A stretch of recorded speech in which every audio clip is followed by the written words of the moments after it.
This is my third time at doing digital art, and something finally clicked. But the first two attempts were, something.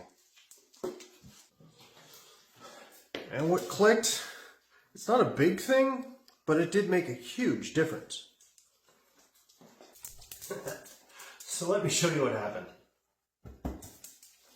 Good boy, good boy. My name's Ollie, and I'm an artist from Saskatchewan, Canada. But I'm pretty new to art, so that's why this is a little tough for me. I'm using a program called Adobe Fresco, and as you can see, I started this drawing using the pencil that comes in it. I've changed some of the settings and everything, and I actually named it the 1000 pencil. More on that later, though. So after the head proportions, I started in with the body, and then I'm going to come in with the face proportions using that Loomis method. And yes, I used references for this. I like to take a few different references and mash them together. One had a sword, which is why this character has a sword. It really doesn't make sense, because I decided that this is going to be my character named Vexa Rin, who is a turquoise hair wearing leader of a rebel crew of spray paint street artists in a futuristic cyberpunk world where spray paint art is used to try and fight the government. Will I ever write the story? I don't know. Before I go on and tell you about what clicked in digital art for me, I'm going to tell you that I haven't used an Apple type computer since graphic arts class in high school, which was 1992 when I graduated.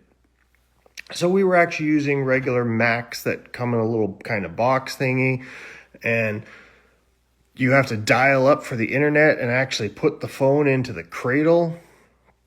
So that was pretty old. So this whole using an iPad thing is pretty new to me. But now I don't know if I'm going to go back. I'm still going to do traditional drawing, still going to keep learning everything, but I love this digital art. And the things that clicked is, for one, I began to understand the use of layers and putting different elements on different layers. Like the tattoo on her arm is on a completely different layer from the rest of the drawing. So that way I can move it or delete it or whichever. Should have done it with the sword, but I didn't. And you're going to see a little bit later about how that messes me up. Now, something else that I love with digital art is the lasso tool, because you can completely isolate an image and then move it. I did that earlier with the head, where I didn't like the angle of how it was sitting, so I isolated the entire head and then moved it. And the only major fallback I've seen to drawing digitally after doing paper so much is that when you go back to drawing paper, you have this problem. It just doesn't work. You can't shrink a piece of paper. What really made things click is listening to tutorials by people like 1000, Chris Piasek, Loinda Flow on YouTube. They all have excellent YouTube videos explaining Adobe Fresco and the ins and outs. I talked about my 1000 pencil, and what I actually did was took a screenshot of what his pencil numbers and everything are and just put it into mine. Now for the inking of this drawing, I switched to vector brushes. As the tutorials say, it's math is used in vector. You can zoom in, you can zoom out, and it's never going to change. It's never going to get pixelated.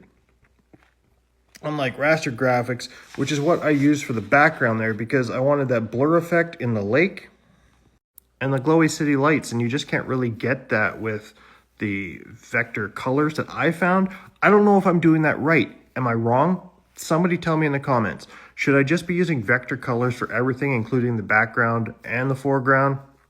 Is it going to print okay using the vector pixel colors for the background stuff, or is it going to be all pixelated and messed up? I don't know. I will find out when I print this as a digital print and let it go. As you can see in this drawing, the city in the background is a little janky. The buildings are not exactly straight and stuff, but that's kind of what I wanted. I didn't want it to be exact things.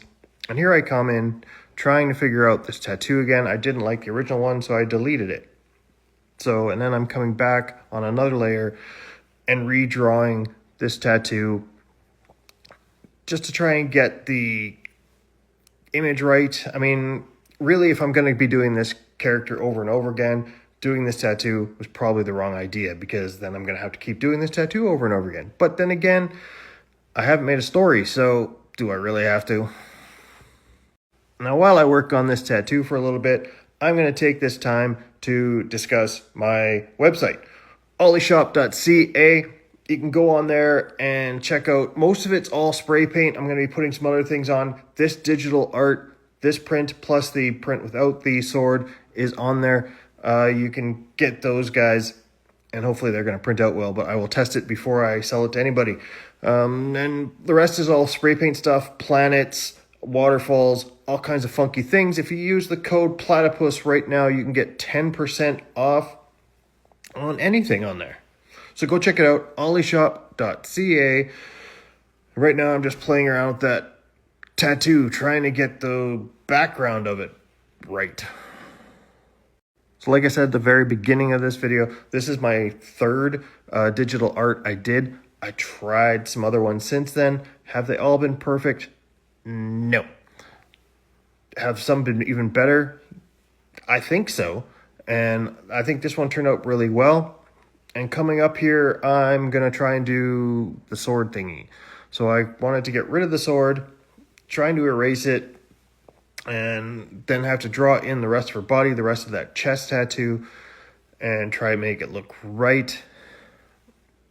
I really like it. And then I came in with a whole bunch of different backgrounds, trying out different raster graphic brushes, some water brushes, some dots and things, trying to get like a spray painty kind of background feel. What do you guys think of this character? Do you like her? Should I draw her some more?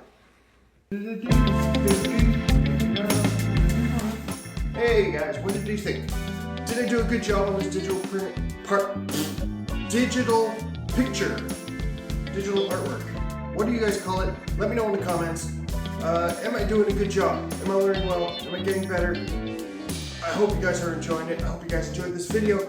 Give me a like and subscribe if you haven't done that already. And here are some final shots.